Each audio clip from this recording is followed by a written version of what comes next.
first light of day number 1. We're like 10 hours into this drive. Can't have a camping trip without a campfire. And look at that.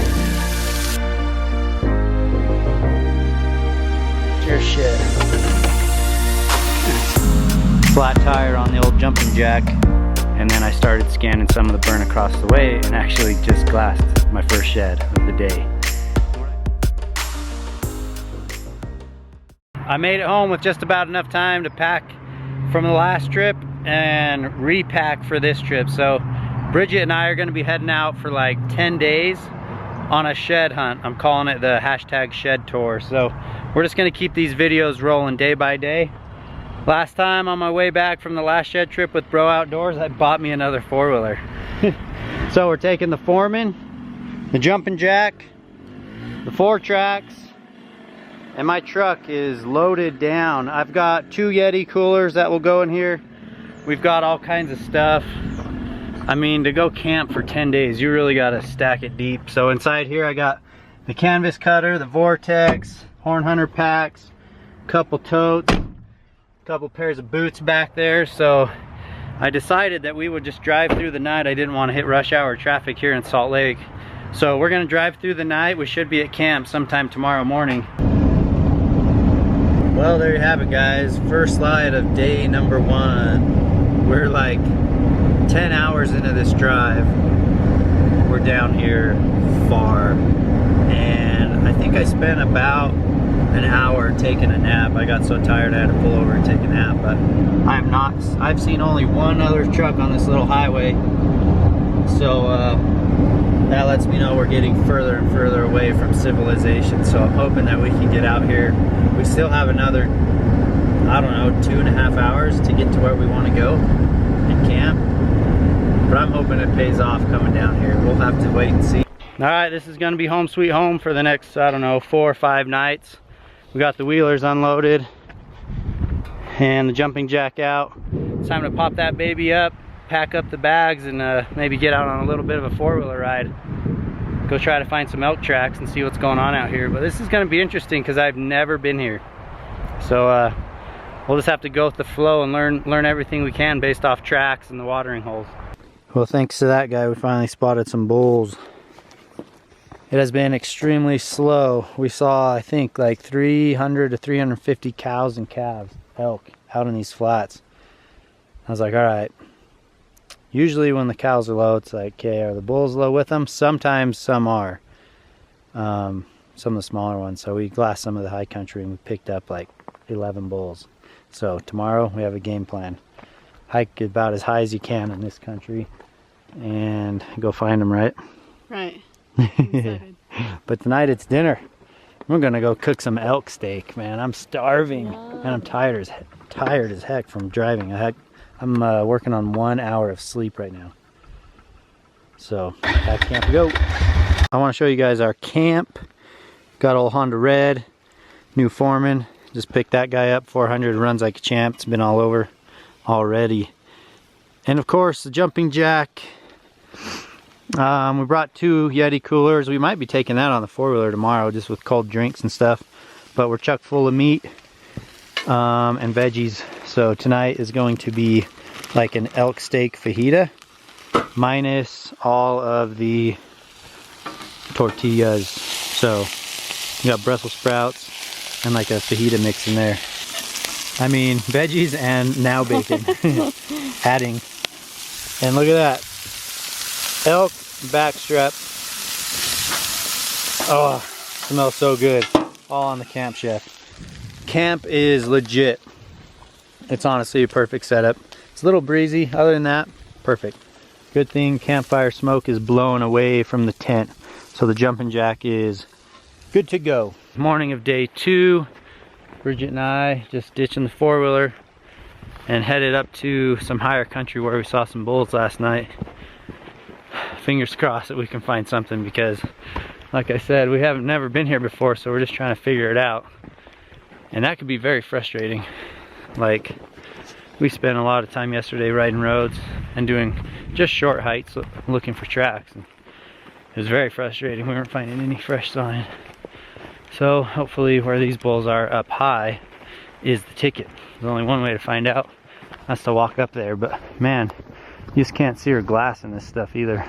Well, we finally found some antlers.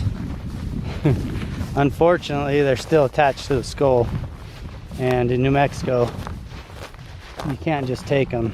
We're so far back here, I don't even think I have phone service. And like I said, we're literally 3 hours from pavement, so there's gonna be no hope to call a fish cop up here. So this one's just gonna have to sit and rot, unfortunately, but we'll go take a look at it. It's so nice to look down and see some antlers, but as I can see that there's two, I was like, oh, it's probably a deadhead, and it is. 6x6. Looks about last year's. Still hard white. Bummer. Bummer. Well, they're in here. We just got to figure this out. Like I said, we're not in the shed zone. We're in the deadhead zone. Just found another one. White, I think. I don't know if it could be brown. That's a nice one. A lot bigger than that last one.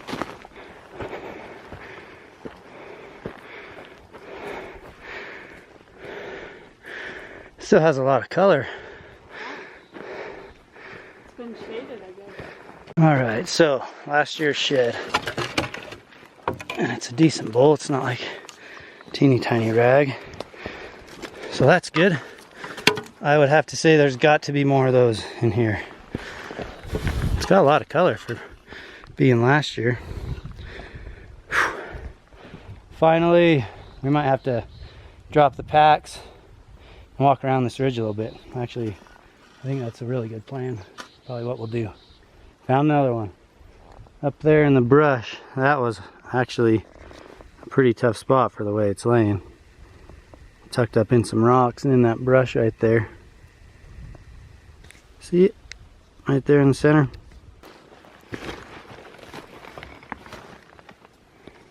It's a small 5-point. Pretty old too. Chalk. Dang it. Where are the browns? Where are the browns? I wouldn't even be mad about finding a bunch of whites from last year. Just haven't really found that pocket yet. Just a bunch of scragglers so far. We about stepped on this one. Man, chalk again. We cannot seem to find where these bulls are congregated at. Just every mile or so we find a random antler. But hey, that's good, and it's a little bit more mature bull than what we've got so far, so throw that on the pack. And I think this canyon has potential right here. Looks pretty good. It's kind of rough and rocky, and that seems to be where they're at. That's a wrap for day 1 and 2. We didn't get completely skunked. I don't know if you can see over there on the 4-wheeler. We've got, I don't know, 5 sheds, something like that. A lot of chalk, surprisingly. I haven't found sheds that old for so long because it's getting so popular. It's just pretty rare to find like old chalk like that where I go.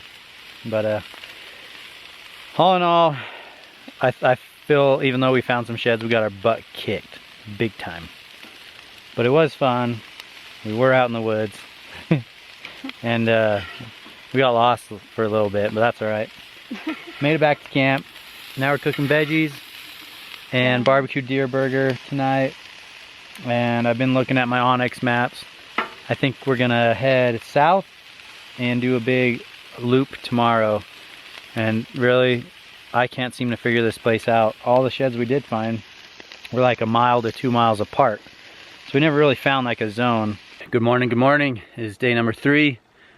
Bridget and I are getting packed up and ready to leave and head that way. Looking for elk sheds. There has got to be a canyon or an area somewhere close with a lot of sheds, because there's so many elk out here. Like, this is a very highly populated area for elk. We just haven't found the right zone yet. So packing up the bags. I just got 1 grape and 1 Mountain Ops Ignite mixed up. I usually throw those in my backpack pre-mixed, ready to rock and roll. We have enough food to stay out there all day. So I'm just packing up the Horn Hunter bag. These side pockets are chock full of water and food. And then I got this little bag. I'll usually put my hoodie in there and some more food. So here we go, day number 3. Hopefully we hit the zone today. Deer call, turkey call, Bridget. I'm not good at it. Oh look, there's some up the hill to the right. What?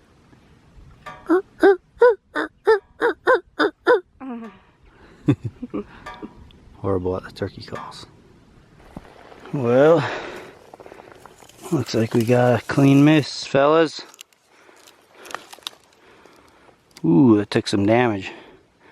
That thing hit rock. Whoa, shattered the arrow. That guy missed. Too bad. We all missed though. That's alright. Hopefully he got one. Here's what we're working with. Lots of country, guys. I just don't know why a certain area would hold the bulls versus any other, because it all looks the same. So we're just gonna process of elimination, hike, hike, hike until we find the zone. But there's tracks in here, so there's elk. 4 miles into this death march. It is so hot on this ridge. 4 miles, and this is all I have to show for it. That busted elk shed. Wow. Alright guys, I'm lost. I don't know where the elk when they're here. Tracks, rubs, beds, you name it. Everything you would look for in shed country. We're not finding sheds, so I don't know. It's so frustrating. That's what happens when you just wing it, try to find a new spot. But this might call for packing up camp today and heading out of here tonight or tomorrow. Try to relocate and find a new spot. Whew. I'm beat. Look at this though. Elk piss, elk tracks. They're up here, but their sheds aren't. I don't know why. Bummed out. It's a miracle. Just spotted one right down here. It's a left side. It looks like it's broke after the royal. Man. Finally, it's in decent condition too. Looks like last year's hard white possibly. Yeah, last year's horn in the thick stuff. Man, I needed that bad. Give me some motivation.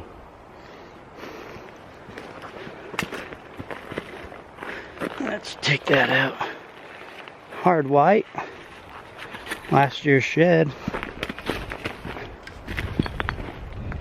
Not bad. There's got to be some more.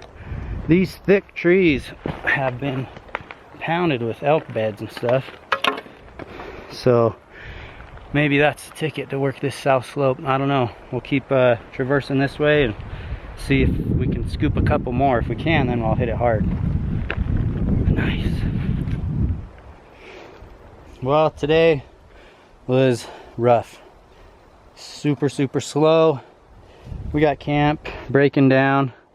I think it's going to take us about an hour to break down camp. We have about 2.5 hours of daylight, so we should get out of here before dark. And we're just going to head to a new spot. We're going to head to a different forest and try our luck there. So here we go, breaking down camp. Not fun, but we got to move. Well, we made it to a town, which is good because we need fuel. And look at this.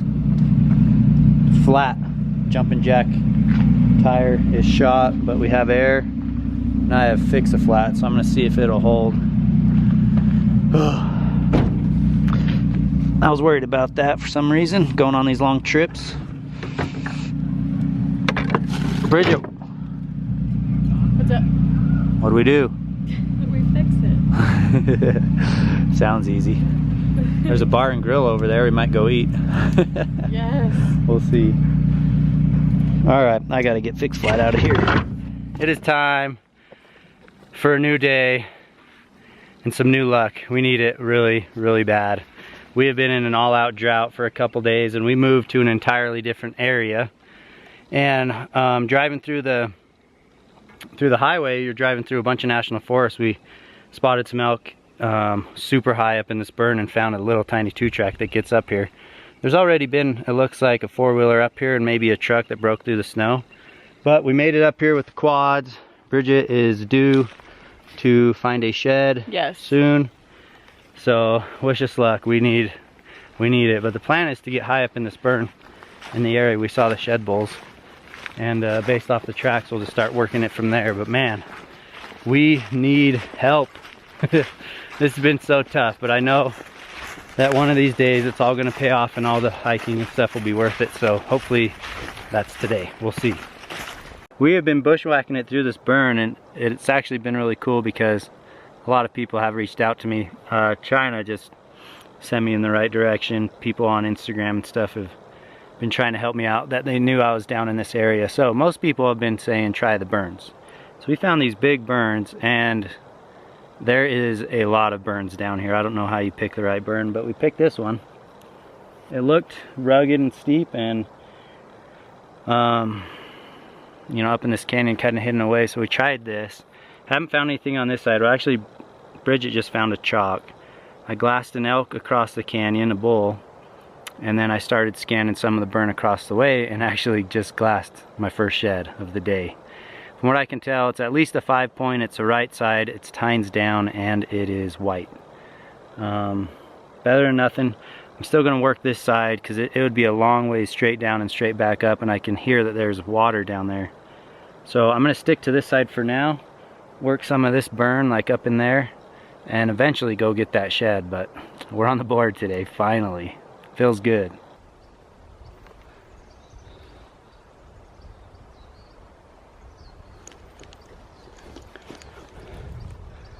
Just jumped 3 bulls. 2 were shed and had velvet knobs. They gotta be good mature bulls. 3rd one had both sides. Oh man. So there's browns in here somewhere. They just ran through that thick trees. You know there's browns in here somewhere, but how on earth do you try to find them when you're in a forest like this? Like, they could have been dropped a week ago, 2 weeks ago. Like I said, they already had velvet knobs. But maybe I should spend some time. I'm probably gonna spend some time through this flat. Man, if I wonder why it's so hard to find a shed in here, here's why. Try to find the shed.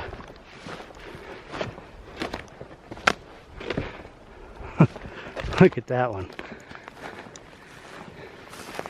Buried under there. Downfall all over it and grass grown over it. All I saw was this one tine at G1.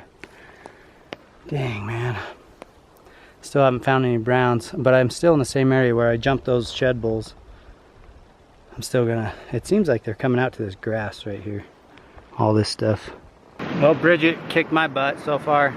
How many you have? For once, 3. 3. I've got the little elk shed I found. The one up on the ridge we're gonna go get. And a deer shed. Woohoo! That thing's like been here since the burn.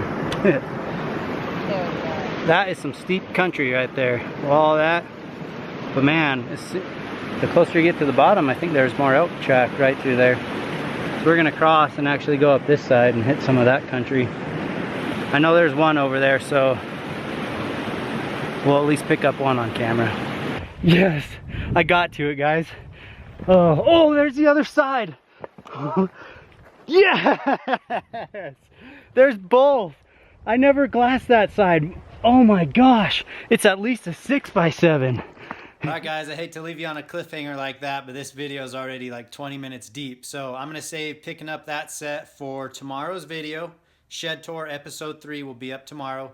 Make sure you guys subscribe. Thanks again for watching these videos. Have a good one.